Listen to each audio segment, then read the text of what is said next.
Assalamualaikum warahmatullahi wabarakatuh. Saya Hardanto Suryo Pratomo dari kelas 3C D4. Di sini saya akan menjelaskan lembar kerja mahasiswa dari praktikum simulasi proses teknik kimia. Yang pertama, di sini tujuan dari praktikum ini adalah menentukan konstanta laju reaksi di continuous stir tank reaktor pada berbagai suhu. Lalu yang kedua tujuannya adalah menentukan energi aktivasi. Lalu untuk langkah kerjanya yaitu yang pertama menghitung volume reaktor dengan cara mengisi reaktor dengan air sampai batas yang ditentukan. Lalu air dikeluarkan dan diukur dari volume air tersebut. Lalu kemudian yang kedua, nomor urut kedua, yaitu menyalakan alat sirkulasi air pada water bed dan mengatur suhu yang diinginkan. Nah, lalu selanjutnya menyiapkan larutan etil asetat 0,05 m sebanyak 5 liter dan larutan NaOH 0,05 m sebanyak 5 liter. Lalu yang keempat, mengisi tangki feed 1 dengan 5 liter NaOH konsentrasi 0,05 m dan tangki feed 2 dengan 5 liter etil asetat dengan konsentrasi 0,05 m. Kemudian membuka software CEM 304 stir tank reaktor, lalu atur increment waktu sampling setiap 30 detik dan lama waktu pengambilan secara continuous. Kemudian mengaktifkan jendela mimic diagram. Lalu selanjutnya masukkan volume reaktor yang telah diukur pada volume. Lalu memasukkan suhu reaksi pada temperature. Kemudian masukkan konsentrasi umpan NaOH dan etil asetat pada NaOH concentrate and ATAC concentrate. Lalu kemudian pastikan drain valve reaktor sudah tertutup. Lalu menyalakan kedua pompa umpan dan motor pengaduk. Kemudian memposisikan switch pompa pada manual. Lalu atur pompa umpan sampai memberikan laju alir 30 ml per menit flow rate. Atau pada manual pada alat dibaca pada NaOH flow dan etil asetat flow. Kemudian posisikan switch pengaduk pada manual, lalu atur agitator speed control pada nilai 7. Selanjutnya, memastikan semua input sudah sesuai dengan variabel.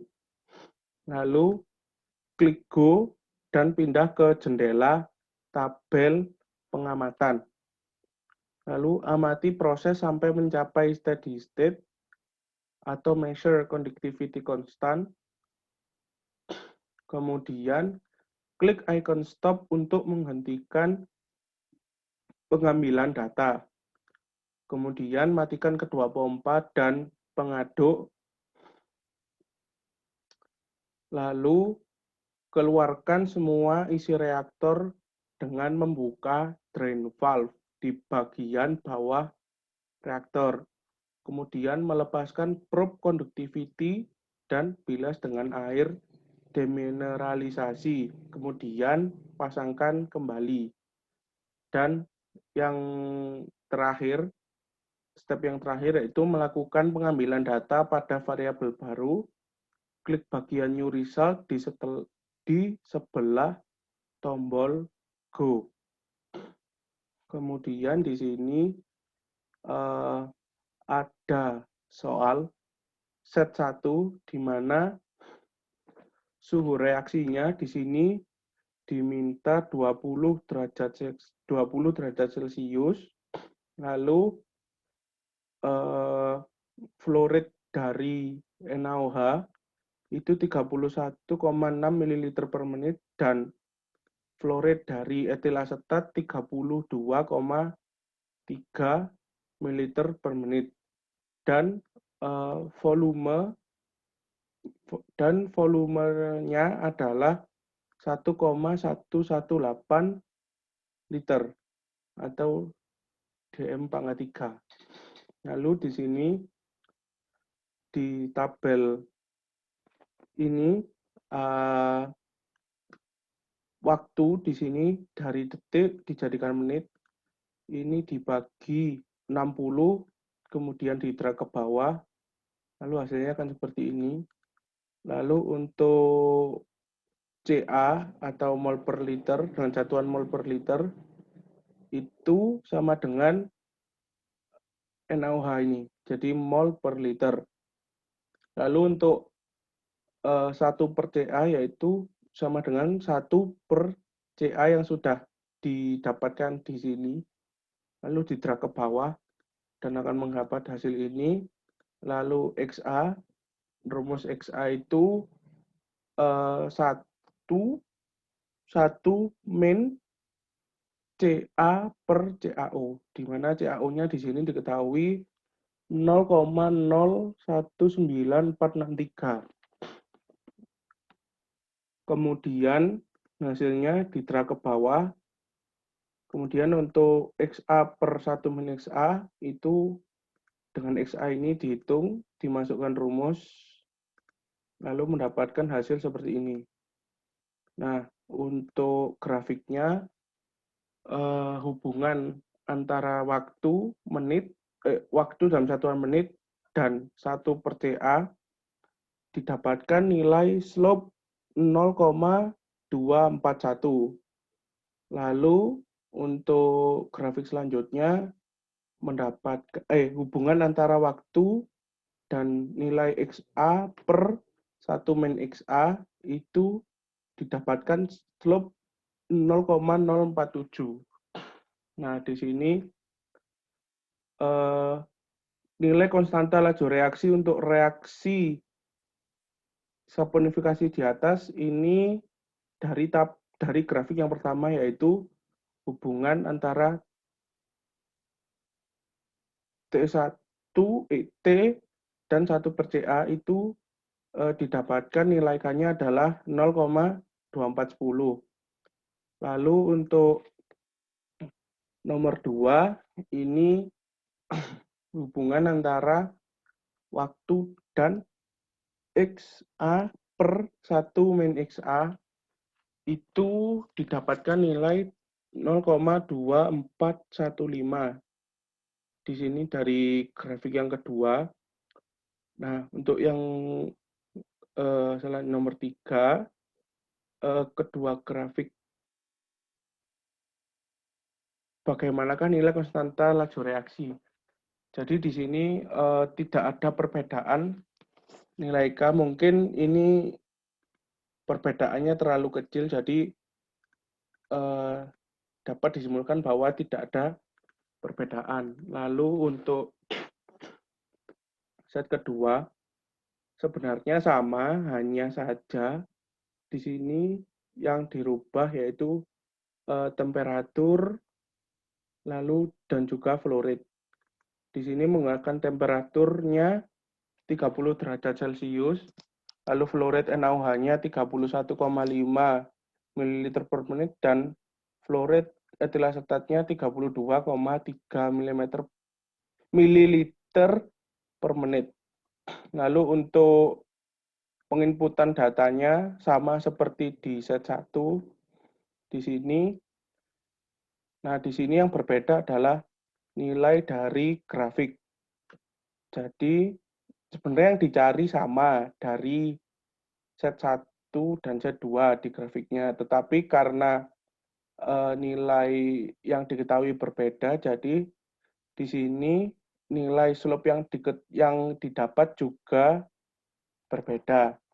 Untuk hubungan antara T waktu dalam satuan menit dengan 1/CA, untuk yang pertama didapatkan nilai slope 0,4217. Lalu untuk hubungan antara waktu dalam satuan menit dengan XA per 1 min XA didapatkan nilai slope 0,007. Nah, di sini kemudian pertanyaannya, berapa konstanta laju reaksi dari grafik hubungan 1/CA terhadap waktu. Di sini mendapatkan nilai K-nya yaitu 0,4217.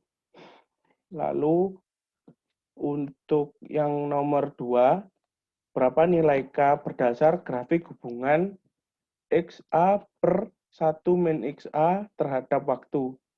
Nah, di sini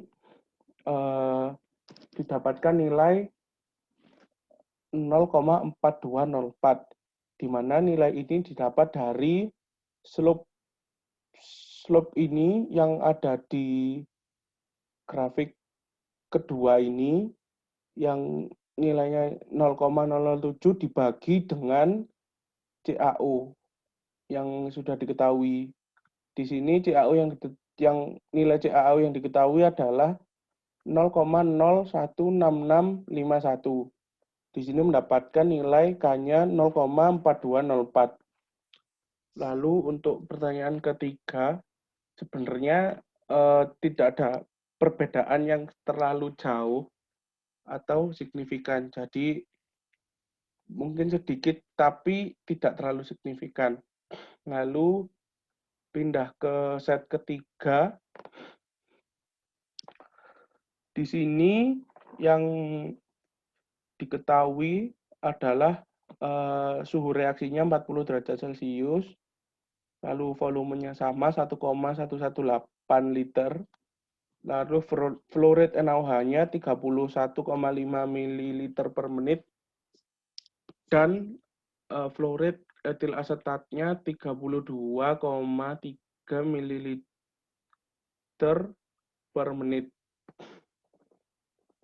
Di sini nilai CaO yang diketahui adalah 0,012832991.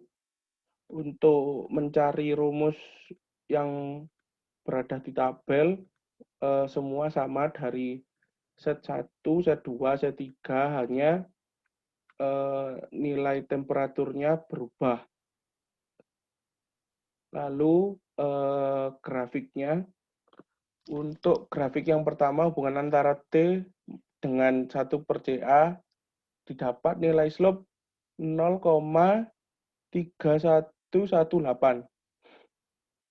Lalu untuk grafik yang kedua itu didapatkan nilai slope-nya 0,004. Ini yaitu grafik antara T dan XA per 1 min XA. Lalu di sini ada pertanyaan. Untuk pertanyaan yang pertama,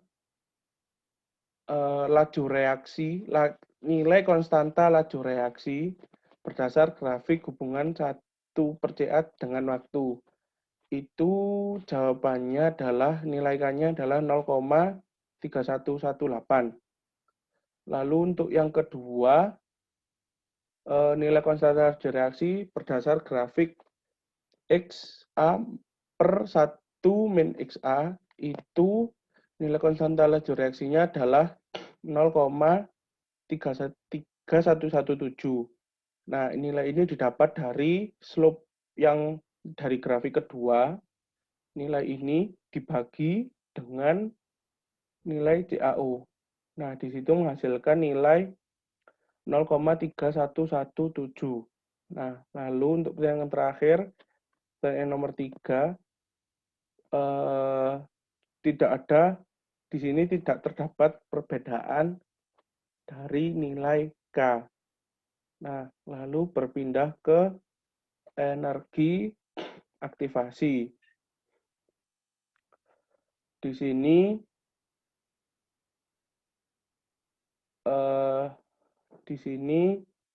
kan pada set pertama, set kedua, dan set ketiga semua suhunya diketahui dalam Celcius. Nah, untuk energi aktivasi ini dikonversi menjadi Kelvin. Jadi semuanya dirubah suhunya menjadi Kelvin. Lalu untuk nilai K-nya, nilai K dari set 1, set 2, dan set 3 itu nilai K itu sama dengan nilai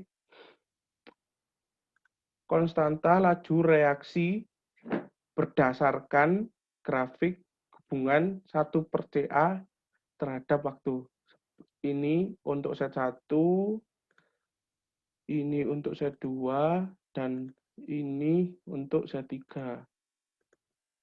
Untuk set 1, set 2, dan set 3.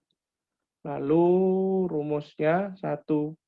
Lalu dihitung 1/T dengan rumusnya di input.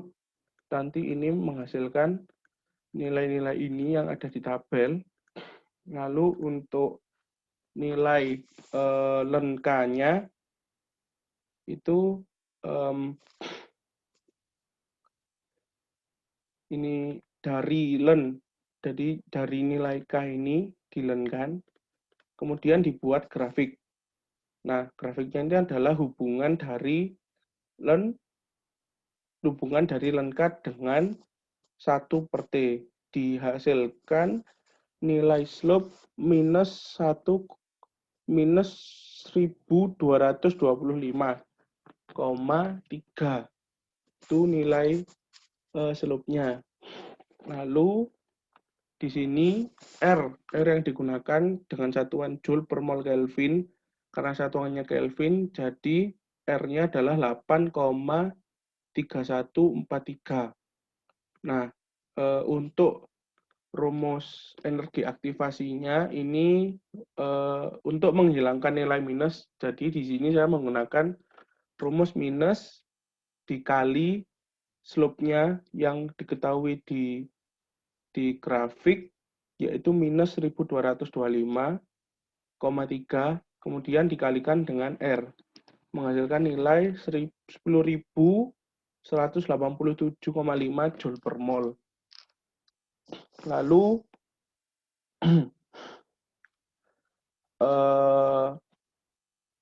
pembahasan tentang bagaimana suhu dapat mempengaruhi laju reaksi dan apakah reaksi tersebut termasuk reaksi eksotermis atau endotermis. Nah, di sini jadi semakin tinggi suhu, jadi semakin besar juga nilai konstanta laju reaksi. Hal ini menunjukkan bahwa semakin tinggi suhu, semakin cepat laju reaksinya. Ketika suhu dinaikkan, partikel dari reaktan akan bergerak lebih cepat, sehingga energi kinetiknya lebih besar. Nah, dari situlah maka akan mempercepat terjadinya tumbukan, sehingga laju reaksi semakin cepat. Nah, reaksi pada praktikum ini, pada praktikum simulasi proses ini, reaksinya adalah reaksi endotermis. Mungkin sekian dari saya. Mohon maaf bila ada salah kata. Wassalamualaikum warahmatullahi wabarakatuh.